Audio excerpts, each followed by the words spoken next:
So you want a villager trading hall, but you don't have resources to make the big and advanced one, right? This farm is exactly what you need. All resources you need to build this contraption can be collected manually in a few hours. Yes, it compromises on some aspects. For example, you can't zombify villagers once they are in place, but that's the cost of saving on materials. Step 1. Order a villager. Step 2. Zombify a villager. Step 3. Cure a villager. Step 4. Check its prices. Repeat steps 2 to 4 until you have a good price. Step 5. Press this button to drop a villager down. And now he will find his way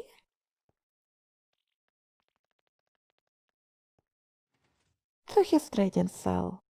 Step 6. Place a workstation in front of him and he is ready to trade for eternity. And you can also get rid of a villager if you want. More on this later. If there will be an update on this topic, I'll pin a comment down below and maybe I'll make a video. First, you need a villager breeder. I use a design made by Invisible Spider. Since he doesn't have a public world download, I'll include it in mine. Alternatively, there is an Impulse Swiss design that provides you with tradable crops in addition to villagers, but I've heard reports of this breeder breaking, so I'll use the first one. Let's start from trading cells. When a villager gets into a cell, he updates that strain, which triggers an observer, which sends a signal to a sticky piston, which moves a redstone block, which powers a regular piston that locks a cell. Now no other villager can get in here, but if we would kill a villager, then we would update the strain again, which would reset a module.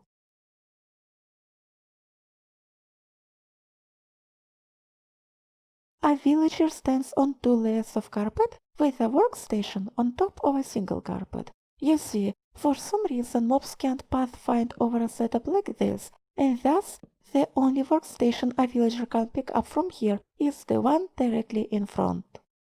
It is important because since 1.16 villagers aren't bound to the same workstation anymore, which makes this design very important. And even in 1.15, villagers were capable of losing their workstations. These trapdoors prevent a villager from escaping his cell to the side because villagers' hitboxes are taller than players, which is just enough to make him bump his head into a trapdoor if he stands on a carpet. Same with these trapdoors in front. Let's say you want to get rid of a villager. If you would kill a villager by yourself in front of his friends, they would remember it and up their prices forever. If you would just hit a villager, they'll eventually forget it. So, what you want to do is this. Shoot arrows at him from a dispenser. The game doesn't consider it as a player kill, and thus you can get rid of a villager without lowering your reputation. And if you don't play or kill any villagers, then there is no need to recurrently rezombify villagers. To force villagers to get into cells, he will have a zombie that makes them run away. If we would make this module array only 12 blocks long, then villagers would always find a way into their cells immediately. But if we would make this array longer, it might take a while for a villager to get in place. Note, where you see glass, you can use practically any full block, but glass is better for the showcase because you can see things. Now let's get to the zombification chamber and let's add redstone circuits one by one. We start with a storage room next to a villager breeder. I'm not going to dive into a breeder itself, by the way, because it would be a whole video on its own. So, a setup like this allows us to store more than 24 villagers, which is the cramming limit, because if they would be in the same spot, they would cram. Water in this corner pushes villagers into that corner so that we can pick up villagers one by one with a minecart. that minecart goes over the powered activator rail that ejects the villager onto this block, and then over a detector rail that depowers the piston and moves a block away. These blocks over here prevent a villager from being ejected onto any other block but that one.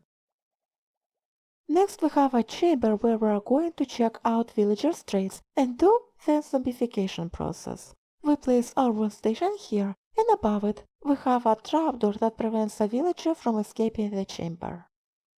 And this is how it looks assembled. We send a minecart, it picks up a villager, it ejects him onto that pink block, it gets retracted, and a villager falls down into a chamber.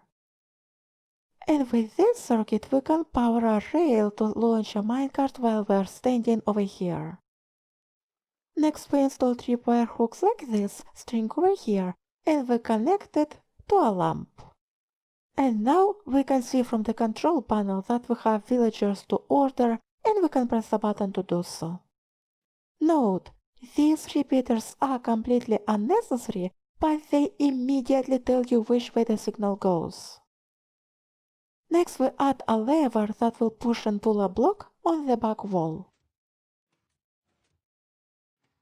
And behind that block we put a drowned with a trident.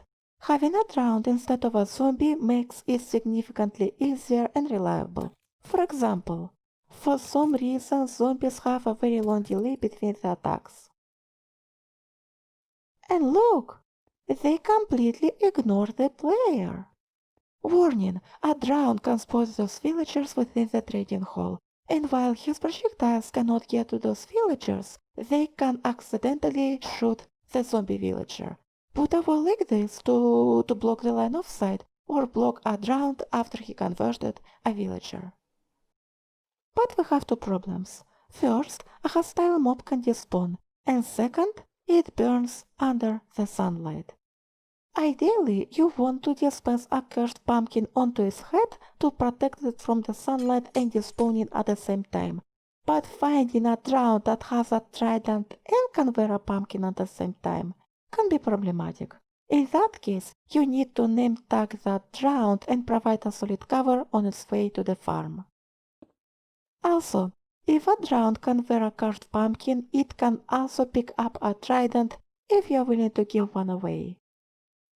And if it doesn't have a pumpkin, it needs a solid block above it.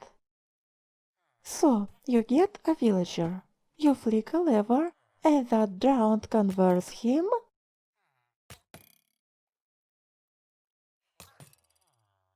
into a zombie villager. By the way, you want to play on the hard difficulty while using this system, because on other difficulties villagers have a chance to die without spawning a zombie villager. So, now we flick a lever back, we throw a weakness potion and give him a golden apple. And we get our villager cured. And it has lowered his prices. Let's do that again.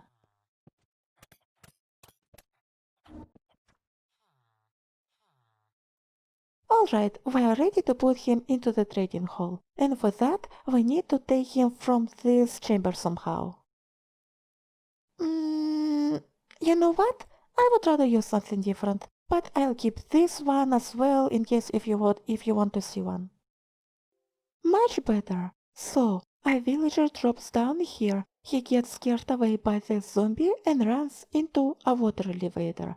He swims upwards, drops down next to another zombie, and runs away from that zombie into a trading cell. Our choice to have fences here is deliberate, because we need a villager to see a zombie all the time, but we don't want him to escape. Also, where you see glowstone, you better have glowstone because you want to have this entire contraption being spawn-proof. And this circuit toggles which way a villager is going to run. And this is it, the starter villager trading hall. Let's go over some important points again. You need to mob-proof this place. You need to rename hostile mobs used in the system and or dispense a cursed pumpkin onto their head. If you want to get rid of a villager from the system, you need to use the environmental death, and since there is no place for lava, it is probably a dispenser shooting arrows. You can't process more than one villager at a time. And if you want to see me build this in survival and give it a nice look, I'm going to do exactly that in my next episode of the Databugs Let's Play. See ya! It picks up a villager. It ejects him onto that pit.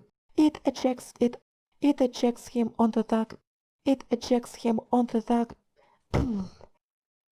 It ejects him onto that pin.